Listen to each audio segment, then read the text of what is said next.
Don't look back. Whatever you do, don't look back. I can hear it behind me. It's not the wind, it's not an animal, it's the sound of wet feet slapping against concrete, and it's getting closer. I thought I was alone in there. I thought the St. Jude's Hospital was just a rotting shell of concrete and rust. I was wrong. It wasn't empty. And now, it's following me home. My name is Mark. I'm an urban explorer. I've been in abandoned asylums, forgotten factories, and underground bunkers. I know how to handle myself. I know the difference between a settling pipe and a footstep. But what happened at St. Jude's Rehabilitation Center last October, it broke something inside me. It made me question everything I know about reality. St. Jude's closed down in 1998 after a series of scandals. Malpractice, funding cuts, unexplained deaths. They locked the doors and just left everything inside. Beds, charts, equipment. It's a time capsule. I arrived late in the afternoon. The sun was already setting behind the clouds, casting these long, twisted shadows that looked like claws scratching the earth. I squeezed through the gap. The air inside was cold. Not just chilly. It was a damp, heavy cold that felt like it was pressing against my chest. The smell hit me instantly. Mold, wet drywall, and something else. Underneath the rot, a faint, sweet scent, like antiseptic and strawberries. It didn't make sense. I turned on my flashlight. The beam cut through the darkness, illuminating a hallway covered in peeling paint. It looked like the skin of a diseased animal. I was filming for my channel, trying to keep my voice steady for the intro, but I felt it immediately, that primal instinct, the feeling of being watched. I made my way to the East Wing, where the patient rooms were. Most explorers go straight to the morgue or the surgery theater looking for a scare. I prefer the patient rooms. They hold the ghosts of the everyday lives that were interrupted here. In room 304, I found something strange. On the wall, above the bed, someone had scratched a message. It wasn't old. The scratches were fresh, bright white against the gray concrete. It said, "They listen." I paused. I touched the scratches. Concrete dust came off on my glove. Fresh. I was alone. I had checked the perimeter. I had seen no other cars on the road for miles. Who had been here just hours before me?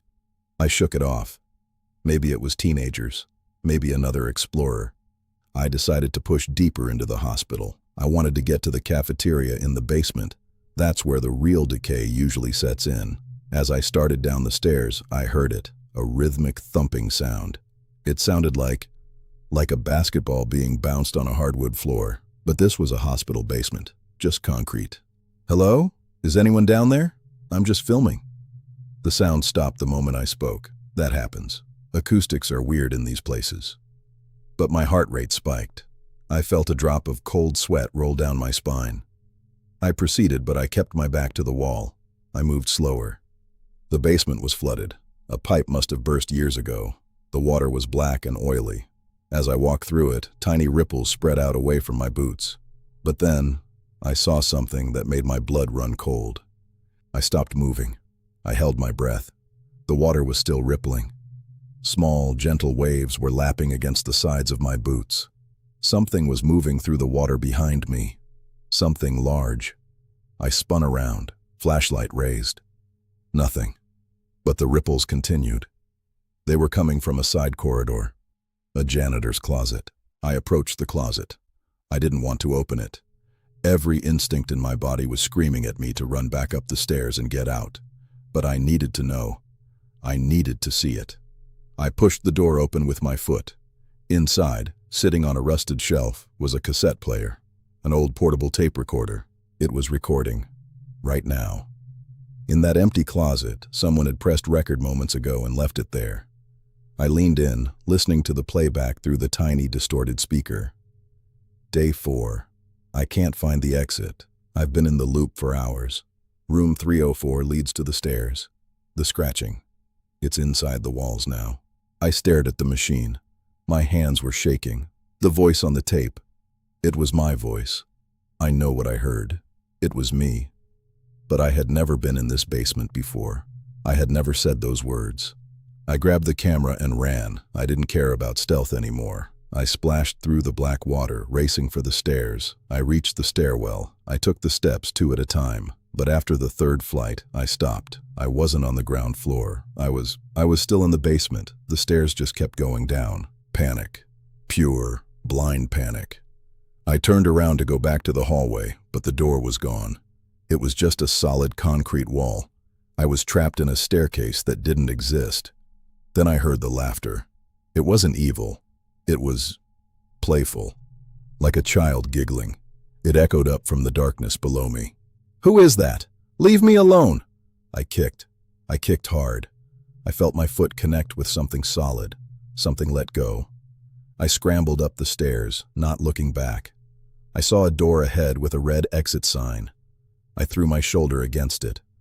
The door gave way. I fell through, tumbling onto hard dirt. I was outside.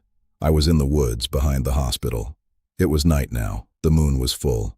I ran until my lungs burned. I didn't stop until I reached my car. I locked the doors, started the engine, and sped away. I don't know what that was. I don't know how that tape had my voice. I'm never going back there. I'm deleting this footage. No one will ever see it. It's too dangerous.